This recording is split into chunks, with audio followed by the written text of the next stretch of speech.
a gente permita, tá ok? Bom, eu, em primeiro lugar, eu gostaria de... O ideal seria que cada um se apresentasse, né? Mas a gente teve mais de 90 inscrições, então a gente gastaria muito tempo aqui, tá? O que normalmente é bom a gente ter esse conhecimento de quem está participando. O que eu fiz é o seguinte, dentro daqueles que se inscreveram, a gente tem um grande percentual aqui da indústria mecânica do automotivo, né? A gente tem uma parcela um pouco menor do aeroespacial e também da área de ensino. Daí o restante está dividido em diversas áreas que vocês podem ver aqui, das pessoas que se inscreveram neste workshop, tá? Departamento, você vai observar, e principalmente a gente tem um grande percentual que trabalha com engenharia de produto, um outro percentual com engenharia de processos, e também o pessoal da engenharia da qualidade, né? Isso só para vocês terem uma visão de quem está participando hoje aqui. Tempo de experiência interessante que vocês podem observar que está bem variado, né? E a gente tem mais de 50% de profissionais que têm mais de 10 anos aqui que estão participando, tá certo? Bom, quero também me apresentar, né? Meu nome é João Baker e, no caso, eu sou formado pelo Cefet, Engenharia Mecânica, tenho também especialização pela UFSC e mestrado pela UFMG, né? Eu atuei mais de 25 anos em desenvolvimento de produtos e por isso eu tenho conhecimento de diversos processos de fabricação, trabalhei como gerente de projeto em diversos projetos, né? E a partir de 2006 que eu venho trabalhando nessa parte de GD&T, tá certo?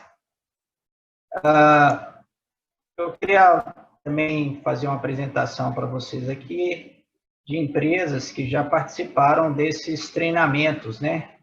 Então, tem pessoal da área de óleo e gás, por exemplo, tem muitas empresas que são do setor automotivo, né? E tem também aqui pessoas que são mesmo da área que fazem equipamentos na parte agrícola. Tem uma empresa americana que é Faraday Future, que é uma empresa que faz um carro elétrico, né, lá nos Estados Unidos. Então, apenas para dar uma visão geral aqui para vocês. Também dizer alguns treinamentos que nós trabalhamos, principalmente vocês vão ver na área de desenvolvimento de produtos. E pela TechEasy, né, a gente tem alguns treinamentos de ED&T. O que a gente tem a mais aqui pela 2i são treinamentos ligados à ISO 1101, né, que no caso da TechEasy, eles são focados sobre a ASME Y14.5, tá ok? Bom, mas o nosso objetivo aqui é falar sobre o GD&T. A primeira pergunta que a gente precisa responder no início de um projeto, né, é que a gente precisa fabricar um projeto robusto. Mas o que seria, na opinião de vocês, um projeto robusto? Muitas vezes pode-se pensar em termos de resistência mecânica, o primeiro conceito que vem na nossa cabeça, né? Mas o que eu quero frisar principalmente é o seguinte: todo e qualquer tipo de produção, ele tem variações que são inerentes de todos os processos produtivos, né? Um projeto robusto, então, vai ser aquele que não vai ser sensível a essas variações da produção, né? Por isso que a gente preocupa bastante quais são as tolerâncias que nós definimos nos nossos projetos mecânicos, né? E com isso, existem algumas ferramentas, ou eu diria metodologias, que a gente utiliza para minimizar a possibilidade de falhas durante o projeto ou mesmo durante a vida do produto, né? Não só durante o desenvolvimento, mas toda a sua vida, até mesmo o seu descarte, tá certo? E aqui eu cito apenas algumas ferramentas que a gente poderia utilizar, né? Não necessariamente a gente tem que utilizar todas essas ferramentas, mas, por exemplo, no setor automotivo, normalmente é obrigatório você ter um FMEA de produto e um FMEA de processo, né? E é uma ferramenta muito útil, né? No setor automotivo, ficou obrigatório o uso agora do GDIT, depois da nova norma, né, da IATF 16949. E tem outras ferramentas que, às vezes, elas não são obrigatórias, mas elas são fundamentais para que a gente tenha um bom desenvolvimento, né? Lições aprendidas, a parte de reciclagem e descarte, um bom gerenciamento de projeto, o Lean Six Sigmas, né? Aqui eu coloquei até 3 pontos, né? Que a gente poderia citar, né? Que outras ferramentas que não estão citadas aqui, que nós poderíamos acrescentar a essa lista. Eu acredito que vocês certamente vão ter ou uma ferramenta específica do setor que você trabalha, ou mesmo alguma ferramenta que é específica da empresa que você trabalha, que ela é muito útil, com o objetivo de reduzir falhas e garantir que o seu produto ele seja robusto, né? Que você não tenha uma variação que afete a função e a qualidade do seu produto, tá certo? Bom, uma dessas ferramentas, apenas voltando aqui, eu vou focar hoje principalmente aqui no GDIT, que são as tolerâncias geométricas, né? Uma dessas ferramentas, o GDIT, que eu gostaria de explicar, né? Como tem também profissionais aí que têm pouco tempo de experiência, pode ser que não conheçam essa metodologia, né? O que é o GDIT? O GDIT, ela significa Geometric Dimensioning Tolerance, que ele vem principalmente da década de 50, e a gente sabe que aonde que houve o maior aumento de uso dessa ferramenta foi da década de 90 para cá, tá certo? Que houve o crescimento dessa ferramenta, né? Que é esse dimensionamento geométrico e a tolerância. A gente também chama de cotação funcional, porque a gente vai observar que o GDIT ele tem essa filosofia de dimensionamento, que o requisito funcional da peça é que define a forma de cotagem e o valor da tolerância para cada dimensão, né? Qual que é o objetivo da norma? O conjunto funciona se todas as peças que contribuem ao seu funcionamento funcionem, né? Estou pondo entre aspas aqui, né? Porque ficou redundante algumas palavras, mas isso é proposital, tá? No sentido que cada peça precisa funcionar de forma adequada para que o conjunto venha a funcionar. Eu vou dar alguns exemplos aqui. Agora vamos imaginar o seguinte: tenho esse carro, né? E eu preciso garantir que na hora que eu vou montar essas peças, elas montem da primeira vez, elas funcionem da primeira vez que forem montadas, né? Então você observa que são muitos fornecedores, que cada um faz uma peça, cada um vai contribuir para a montagem desse veículo, né? Agora, cada uma tem interface, umas peças com as outras, ou até mesmo com a própria carcaça do veículo, que é feito pela montadora, né? E, além disso, a gente vai imaginar o seguinte, que eu também preciso garantir, não apenas quando a peça é nova, vou montar numa linha de montagem, mas eu preciso garantir também no mercado de reposição. essa peça precisa montar da primeira vez e essa peça precisa também funcionar da primeira vez, mesmo no mercado de reposição. Como é que eu vou garantir que essas peças sejam intercambiáveis, né? Garantir que o processo de variação, ou a variação normal de processo, ela não seja tão grande que ela venha impactar ou na montabilidade ou no funcionamento dessa peça. Pode ser que alguns de vocês venham perguntar, João, então o GDIT ele está ligado a peças seriadas? Não.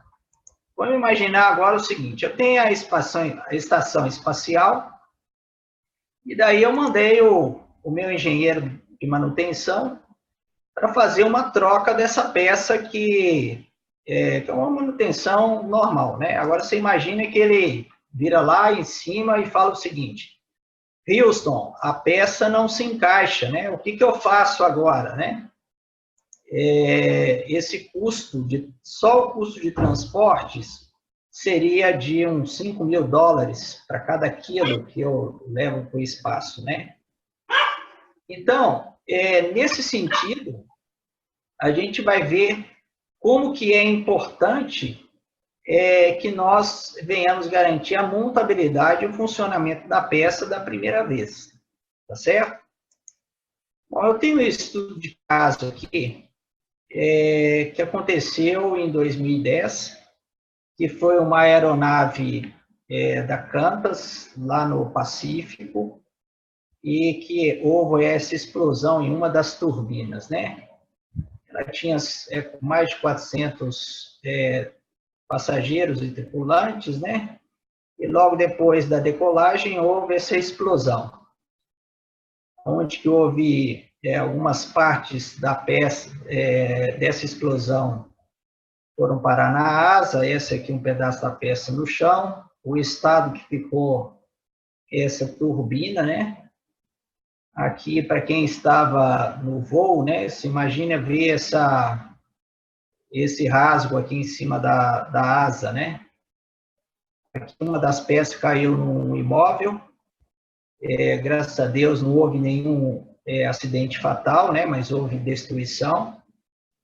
E o que provocou esse acidente? Pelo tamanho da peça, vocês vão agora imaginar, né? Se você ver aqui no canto inferior direito, aqui é uma proporção de 6 milímetros. Digamos que aqui tem talvez uns 15 milímetros, 18 milímetros de diâmetro, né? Então, a peça com apenas uns 15 milímetros de diâmetro quase jogou um avião no chão, né? Como tinham 4 turbinas, eles conseguiram desligar 2 e daí conseguiram pousar apenas com as outras 2 turbinas. Aqui mais uma imagem dessa peça que se rompeu. E daí eles foram verificar, né? Quando eles mediram, eles encontraram na parede dessa pecinha aqui eu tinha 1,4 milímetros de espessura de parede, do lado contrário, ele chegava a 0,35 milímetros de parede. Então, você vê a diferença que teve um deslocamento dessa parede, né? O que aconteceu? No centro da turbina, né, passa um óleo, e esse óleo teve uma trinca nessa região, houve uma atomização desse óleo em forma de spray, e nessa região aquecida, então, houve essa explosão. Qual foi o problema que causou isso, né? Eles foram verificar, o desenho estava correto, tinha os dados corretos. Daí, quando eles foram analisar um pouquinho mais a fundo, eles verificaram que o diâmetro que foi utilizado para a construção dessa peça não foi o dado que estava especificado no desenho. Então, por que ocorreu a falha? Devido ao uso incorreto do dado especificado no desenho. Isso teve uma multa de alguns milhões de dólares, né? Por questão desse problema, desse ocorrido, né? Então, você vê como o impacto apenas de saber o que é um datum aonde que eu verifico o datum para poder fazer a construção de uma peça. Nem aqui eu estou falando da especificação do mesmo. Bom, daí eu faço uma pergunta para vocês. Qual que é a melhor tolerância? Uma tolerância aberta ou uma tolerância apertada? Né? Normalmente, a gente fala o seguinte, que se eu sou da engenharia de produto, o que eu vou querer? Eu vou querer uma tolerância o mais apertada possível, né? Se eu for lá do chão de fábrica, da produção, vou querer uma tolerância o mais aberta possível. O que acontece? Vamos analisar essa curva nessa cor lilás que a gente tem aqui. Então, é o seguinte, quanto mais aberta for a minha tolerância, menor será o custo de produção das minhas peças. Por isso, a minha produção vai querer uma tolerância mais aberta. Quanto mais apertado, maior será o custo de produção. Aqui talvez poderia até colocar de forma exponencial, né? Porque às vezes uma tolerância tão apertada, eu nem mesmo consigo produzi-la. Por outro lado, se eu analiso essa curva azul aqui, a gente sabe que quanto mais aberta for uma tolerância, eu tenho uma probabilidade maior de ter mais falhas no meu sistema, tá certo? E quanto mais apertada, menor a probabilidade de custo de falhas do meu sistema. Se eu somar essas duas curvas, né, eu vou encontrar essa curva preta aqui. Então, nesse sentido, eu preciso encontrar qual é o menor custo, qual seria o valor ótimo de tolerância, tá certo? Mas aqui eu preciso também pensar o seguinte, eu tenho como abrir essa tolerância sem comprometer a função da minha peça, sem eu ter um custo de falha que vai ser adicionado aqui? Então, vamos analisar um pouquinho o que é esse sistema, né? Nós temos, então, o sistema geométrico, que é o sistema do GDT, e o sistema cartesiano, né? No caso, toda escola aqui no Brasil, ela ensina o sistema cartesiano e pouco do sistema geométrico. Então, todos os desenhos onde que são utilizados, e na grande maioria das empresas no Brasil, usam ainda o sistema cartesiano.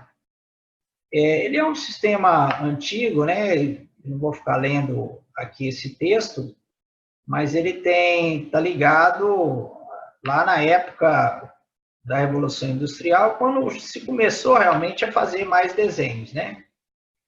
Por outro lado, o sistema geométrico, ele se iniciou mais durante a década de 50. Há algumas literaturas que falam década de 30, década de 40, não encontrei nenhum material que confirmasse realmente qual foi a data mais precisa, quando Stanley Parker descobriu o campo da tolerância circular. E foi quando ele ganhou esse nome, né, de GDT. E a gente vai ver, então, quais são alguns desses benefícios do sistema geométrico. Eu já falei o que significa, né? Basicamente, o GDT é um sistema de símbolos, regras, definições usadas para definir a geometria das peças mecânicas. E elas podem melhorar, né, a qualidade e reduzir custos e reduzir o tempo de entrega também. Em primeiro lugar, o objetivo do GDT é a gente buscar qual que é a intenção do projeto, qual que é a função do meu projeto. Então, dessa forma, o que eu quero é que a minha peça ela funcione, né? Em resumo, a gente poderia falar que são símbolos, são regras, são vocabulários, uma definição matemática, existem normas reconhecidas internacionalmente, né? No caso, nós temos só 2 normas, né? Não existe uma outra maneira padronizada para controlar peças, tá certo? E ele tem algumas vantagens que eu vou mostrar agora em relação ao sistema cartesiano. Então, vamos lá. Primeiro, apenas para mostrar que eles, pode ser que não conheçam, né?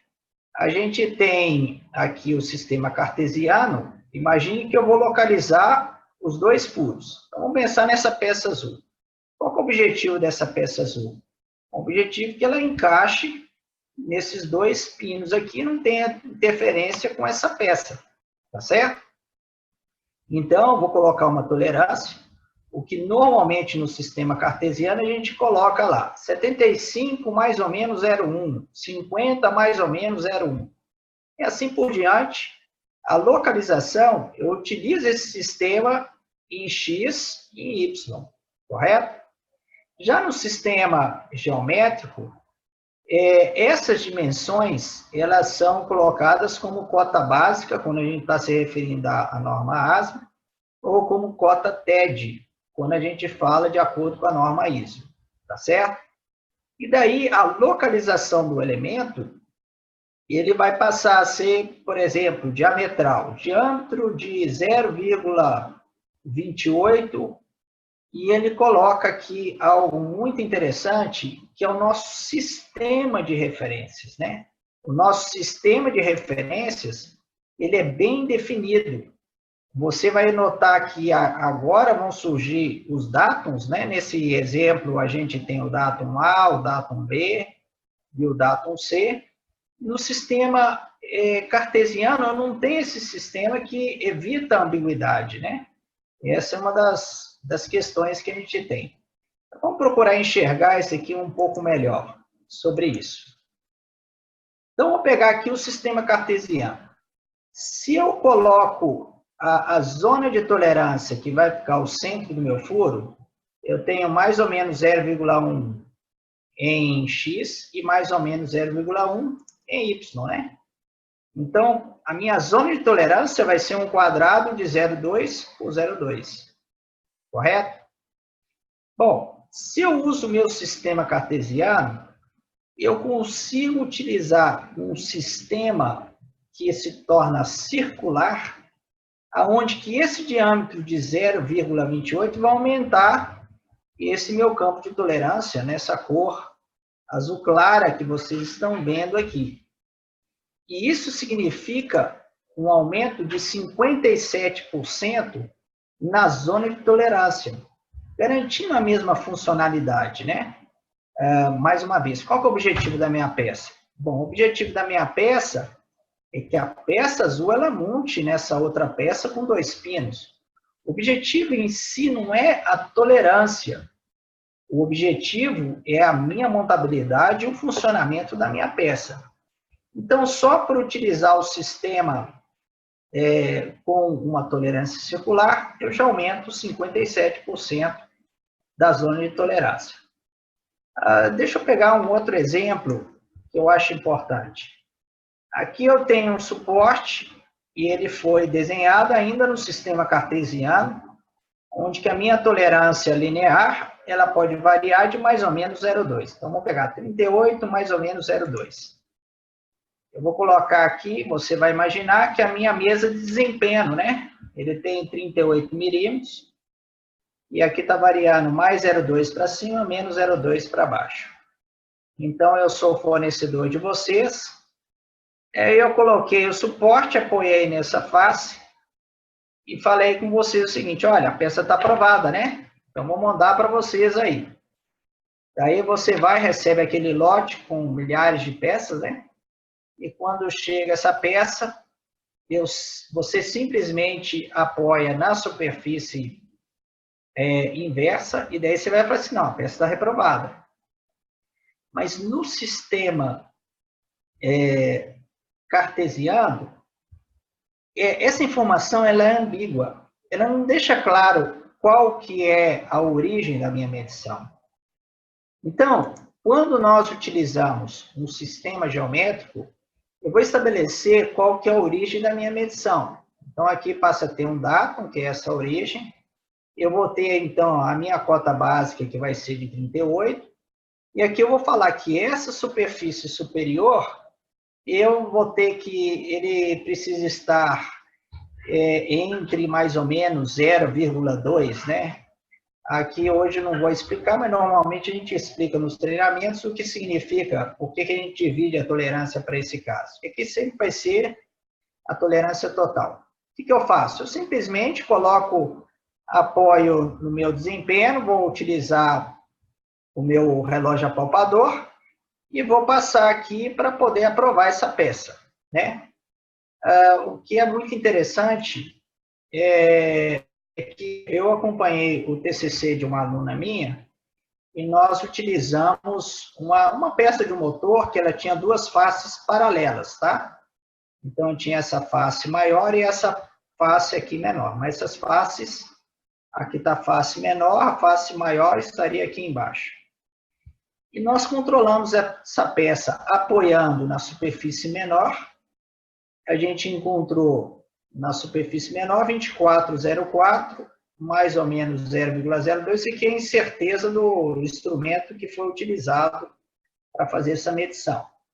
E quando nós referenciamos na superfície maior, nós encontramos 24,23, mais ou menos 0,02. Isso deu uma diferença, simplesmente mudando a referência, de 0,19 milímetros, ou seja, 0,2 de milímetro. Então, vamos imaginar o seguinte, que meu desenho ele estivesse com um sistema cartesiano e ele tivesse uma cota de 24, mais ou menos 0,1, né? Se eu referenciar pela superfície maior, eu vou considerar a minha peça reprovada. Se eu referenciar pela superfície menor, ela estaria aprovada, né? Então, no caso, a gente utiliza esse sistema geométrico para evitar a ambiguidade no nosso sistema.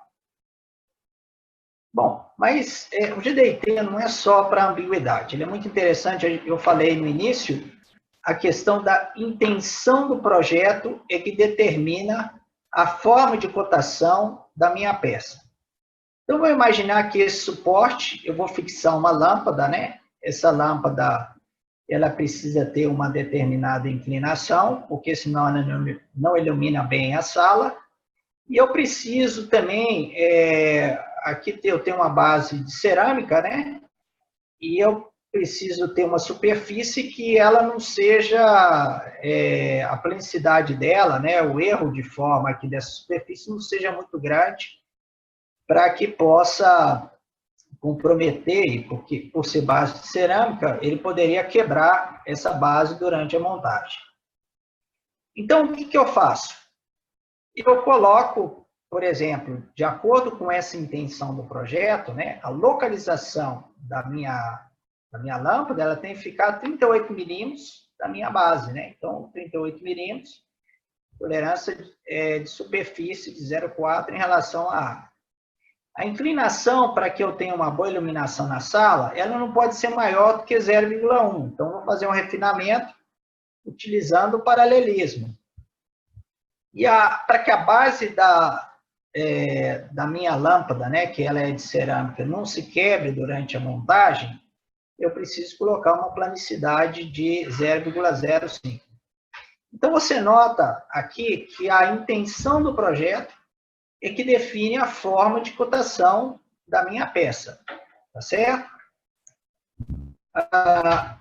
Eu vou mostrar agora um outro exemplo que ele é bastante interessante.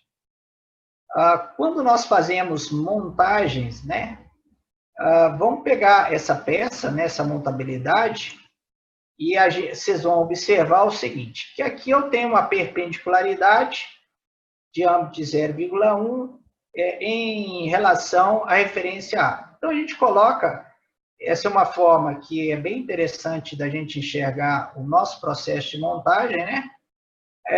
Onde que eu mostro o tamanho do meu elemento, então ele fica aqui embaixo, e aqui a minha tolerância geométrica.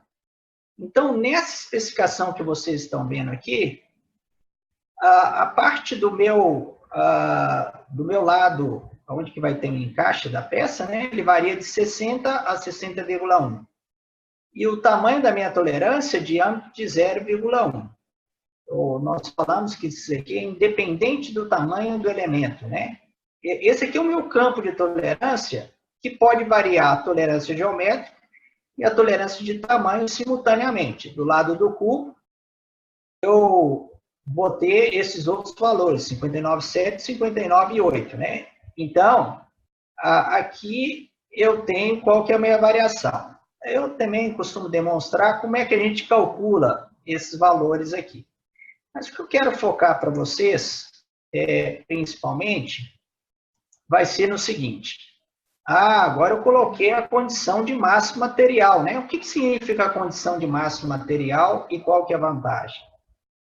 Significa que quando eu fabrico este elemento na minha condição de máximo material, a minha tolerância vai ser 0,1. Então, o máximo material para esse caso é 60 milímetros. À medida que eu me afasto da condição de máximo material, eu posso ter um bônus, onde que a minha tolerância pode chegar até 0,2 para esse caso aqui. Se eu olhar do lado macho aqui do cubo, né, a minha condição de máximo material é 59,8.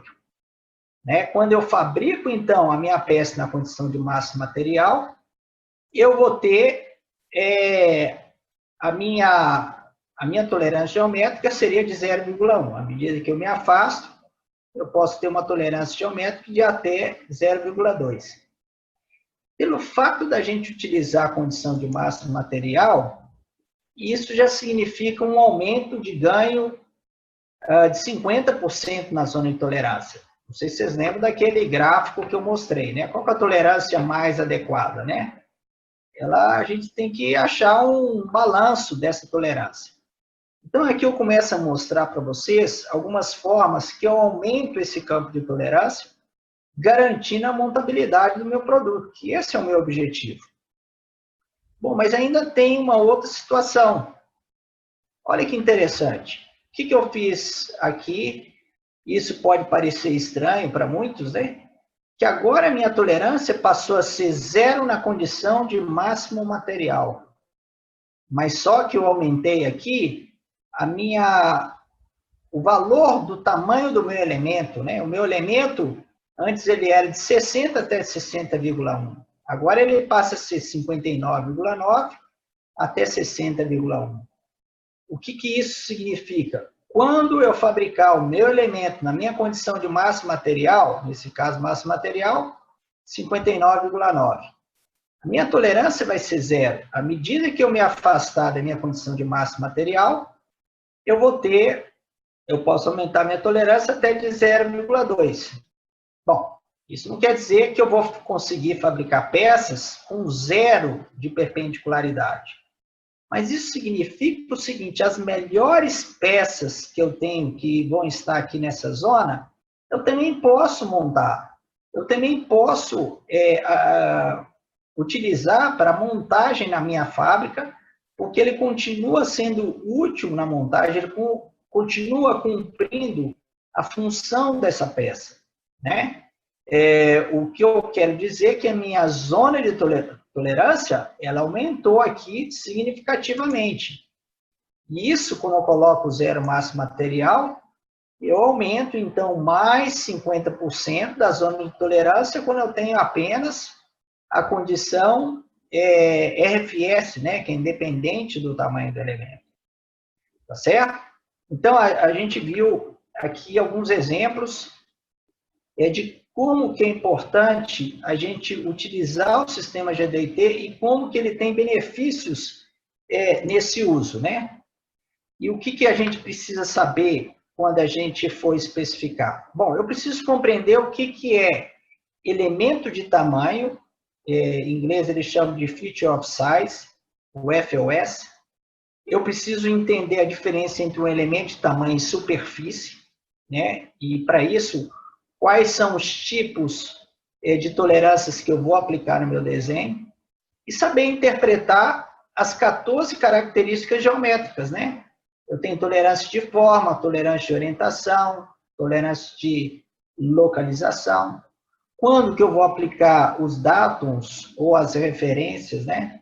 Isso aqui é importante a gente conhecer a respeito do GDT. Um outro ponto que é muito importante: como que nós eliminamos graus de liberdade através dos dados, né? Aqui eu mostro apenas um exemplo. Se eu tenho uma peça cilíndrica, eu elimino 4 graus de liberdade e a gente tem livre apenas o grau de liberdade de translação, o grau de liberdade de rotação, tá certo? Nesse sentido. E é interessante, se a gente não elimina adequadamente os graus de liberdade, eu, de fato, não vou ter uma medição correta do meu sistema, ok? Bom, uma outra coisa que é interessante, que não apenas medir, mas muitas vezes a gente pode construir dispositivos de controle funcionais. Como é que eu defino as dimensões de um pino deslizante para saber se essa peça está aprovada ou reprovada? O que significa condição virtual? Ou limite interno, o limite externo para algumas condições. Como é que eu vou compreender essas coisas? Como que eu faço a conta matemática para chegar nesse 11,5 aqui que tá escrito para a construção do meu dispositivo de controle? Então, aqui são algumas coisas que a gente precisa conhecer. Existe um outro ponto importante, que nesse caso aí, é principalmente para empresas que às vezes precisam aplicar tanto a norma ASME quanto a norma ISO, né? Igual uma vez, um cliente, ele fez o seguinte comentário: João, eu não preciso preocupar com isso porque eu só utilizo a norma ASME. Eu falei com ele assim: olha, eu concordo no caso de vocês aí, porque vocês que tem influência no mercado, e são seus fornecedores que têm que adequar a vocês, mas a gente tem que pensar no mercado um pouquinho mais amplo, né? Como, por exemplo, eu trabalhava numa autopeças, que a gente tinha clientes que adotavam a norma ASME e tinha clientes que adotavam a norma ISO. Agora, qual que é a diferença que a gente tem entre essas duas normas? Eu vou apenas citar um exemplo, utilizando esse desenho, né? Onde que, como que eu estabeleço a linha central para controlar essa tolerância geométrica de perpendicularidade aqui? Se eu utilizo, por exemplo, a norma ASME, eu tenho que pegar o centro do maior cilindro inscrito dentro desse furo, né? A gente mostra aqui de forma bem exagerada para a gente poder enxergar que o meu elemento na produção ele vai ter erros de forma, né? Então, eu preciso saber qual que é o maior cilindro inscrito para encontrar onde que está esse eixo. Daí, esse eixo eu vou verificar se está dentro desse campo de tolerância. Agora, olha que interessante o que acontece com a norma ISO. Na norma ISO 1101, ela estabelece que uma linha mediana derivada, ela não é uma reta no espaço, né? E isso até foi objeto do estudo que eu fiz, né? E eu demonstrei que existe uma diferença. Se você pegar a mesma peça, você vai encontrar valores diferentes, tá certo? Então, são algumas coisas necessárias, né? Eu queria contar uma coisa que foi bem interessante, é o seguinte: eu também tinha muita dificuldade de utilizar o GDIT, e uma das coisas que me ajudou bastante foi essa parte da TechEasy, como que a gente estabelece os dados, né? Até mesmo para desmistificar, né? Para a gente não achar que é uma coisa muito complexa. Então, desde que eu comecei a trabalhar com eles, eu observei como que as coisas se tornam simples, né? Aqui eu vou dar só um pano de fundo, né? Não é possível falar em apenas alguns minutos, mas eu vou dar um exemplo para vocês. Como é que a gente faz uma cotação de uma peça? Vamos imaginar essa peça aqui que eu preciso fazer uma cotação. Há um flange, que eu preciso ter um contato total nessa superfície. Só lembrando que essa peça está em terceiro diâmetro, ok? E depois que eu tiver esse contato, né? Esse diâmetro aqui vai ser muito importante para mim. Depois eu preciso limitar o giro através desse rasgo aqui, tá certo? Para controlar onde que estariam esses furos. Então, eu conheço bem a função da minha peça, né? O que a gente fala aqui Normalmente, primeiro a gente identifica os dados, depois a gente controla esses dados, daí a gente localiza todos os elementos. Então, vamos ver esse exemplo simples, pelo menos para vocês terem uma noção. Como eu falei, aqui eu vou mostrar também só um detalhe, né? Que a gente separa o que é superfície, desse lado de cá, e o que é elemento de tamanho. Bom, alguns talvez vão precisar saber o que é uma coisa e outra, né? Então, a gente depois, que a gente precisa mostrar bastante conceitos nessa parte aí, ok? Bom, então, estabelecendo os dados. Estabeleci o datum A, que é o primário, porque vai ser o primeiro a ter contato. Agora, eu estou controlando o datum A, que a minha tolerância de superfície vai ser uma planicidade. Bom, eu preciso controlar agora o meu... qual que vai ser minha referência secundária? Eu falei que esse furo vai ser importante para mim. Então, agora, eu vou estabelecer que nesse furo, eu vou ter o meu datum B, tá certo? Que ele vai ser minha referência secundária. E eu vou também controlar esse datum, né? Eu estou controlando o tamanho do datum, porque ele é um diâmetro, e estou controlando também ele em relação ao datum A, né? Que ele vai ser uma perpendicularidade.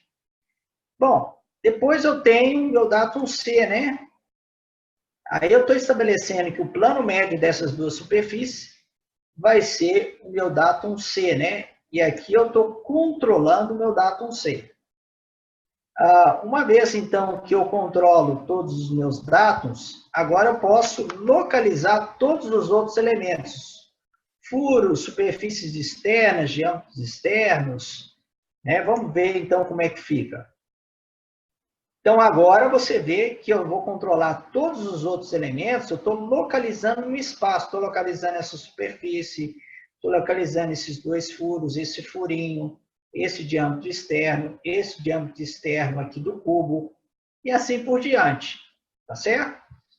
Então, eu mostro como é que se torna simples, né? É lógico, gente, a gente precisa praticar isso daqui para a gente ver a simplicidade, tá certo? Bom, eu queria aqui mostrar de uma forma resumida, né? O objetivo é que a peça deve ser dimensionada de acordo com a função da peça, né? O custo, quanto maior for a tolerância especificada, menor será o custo de fabricação.